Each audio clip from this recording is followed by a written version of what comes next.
Hello and welcome to this virtual tour of Monk's House, Rodmell, Sussex, England, a quaint ancient village set in the beautiful rolling downland near the River Ouse in Sussex.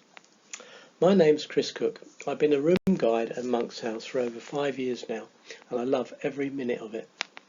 In this time of quarantine, I decided to produce this virtual tour of the house in guided sections with illustrations and commentary for each section.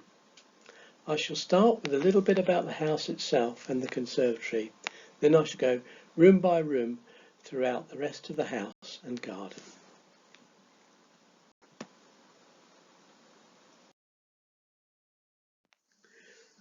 The building dates from the late 16th century, around the time of Queen Elizabeth I of England and William Shakespeare, some 450 years ago. The house is built in the transitional Wilden Hall house style, which largely means it had a big brick chimney at the heart of the house. The most famous residents of the house are Virginia and Leonard Woolf, who bought it in 1919, and Leonard stayed there until his passing some 50 years later in 1969. It's constructed from the local materials of flint from the hills, brick from the local clay and wood from the local forested areas around Rodmell. The house is now administered by the National Trust, who took over the care for it in the early 1980s.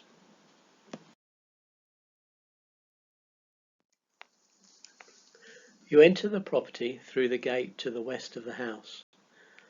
You may even be welcomed by Leonard Woolf.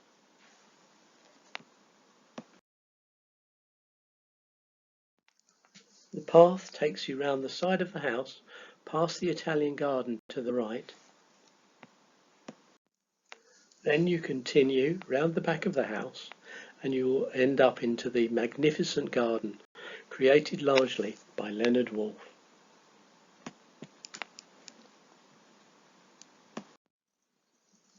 The original house was made up of 4 2 to 3 story bays, 2 of which now consist of the sitting room. The third is the massive central fireplace section and the fourth is now the dining room. Another kitchen bay was added in the late 1700s, early 1800s to the east or right as we look at the building from the rear. As we said, the house was bought by Leonard and Virginia Woolf at an auction for £700 in the year 1919 after they'd been given leave of their previous rented house called Asham House, which was on the other east bank of the River Ouse. In this photograph you can see Virginia and T.S. Eliot, who was a frequent visitor to the house. This picture is taken from the famous Millstone Terrace. The millstones give a hint to the hundreds of years that the house was the village flour windmill owner's house. You can also see to the right of this picture the 1929 extension with the stone roof, which amongst other things became Virginia Woolf's bedroom. Today, entry to the house is through the conservatory, which Leonard added in the 1950s to house his Mediterranean and more delicate plants. We will continue the story there.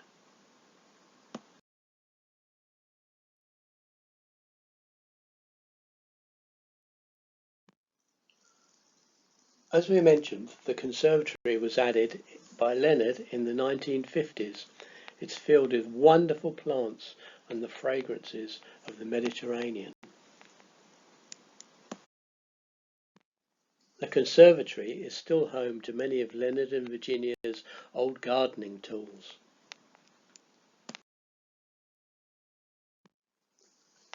It's full of beautiful flowers and amazing grapes.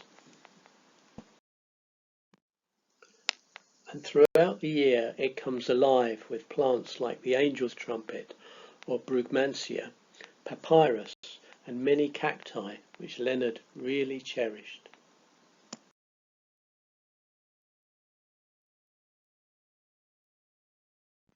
There's even an amazing conservatory guide showing a map of the position of every plant.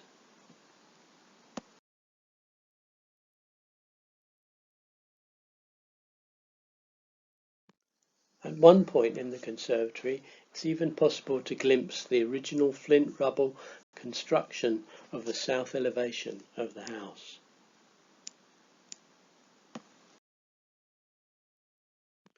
There are always some amazing displays of cacti.